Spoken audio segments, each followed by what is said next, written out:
A potential first round preview tonight with the Canucks visiting the Jets. If it happened, it could be a David versus Goliath scenario. Craig, 13 points separate these two teams in the standings. But points aside, just how big of a gap do you really feel there is between the Jets and the Canucks right now? Well, I mean, let's start in the net. There's a huge gap between Hellebuck and right now the goaltending situation in Vancouver. Kevin Lankinen has played really well. We know Demko's a top-notch goalie, but Hellebuck's the best goaltender in the NHL, and right now it's not close. So there's a real edge there. Josh Morrissey to Quinn Hughes. Okay, we're talking about two premier Norris Trophy candidates. But here's where the big separation is. It's up front. Kyle Connor, Mark Scheifele, Gabe Velarde, they're just driving play at an elite star level. Then you go to the third line, and you got Nita Ryer and Lowry. Appleton's hurt right now, but arguably the best third line in hockey.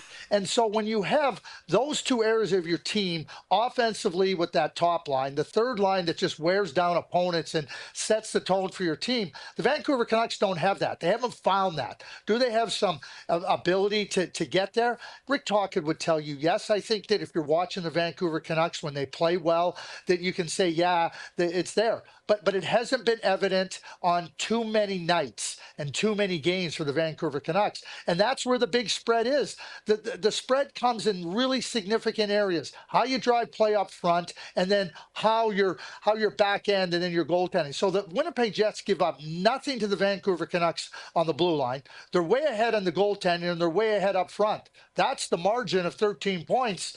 It might be 15 after the game on Tuesday night in Winnipeg. Oh, what might have been, though, Craig. Before the start of the last season, there was a real fear the Jets could lose both Connor Hellebuck and Mark Scheifele. Not only did both resign, both have paid huge dividends. As you mentioned, one is the overwhelming favorite for the Vezina, the other's in the hunt for the Rocket, and the team is tied for first overall. Can you even begin to imagine where the Jets would be today if not for this huge coup by Kevin Cheveldayoff?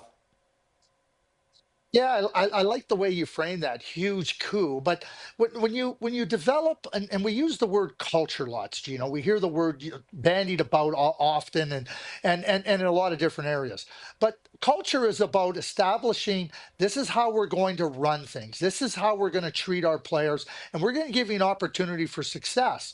So long before Hellebuck and Scheifele signed their long-term contracts, that's what Mark Chipman, that's what Kevin Cheveldayoff, the group in Winnipeg, has done.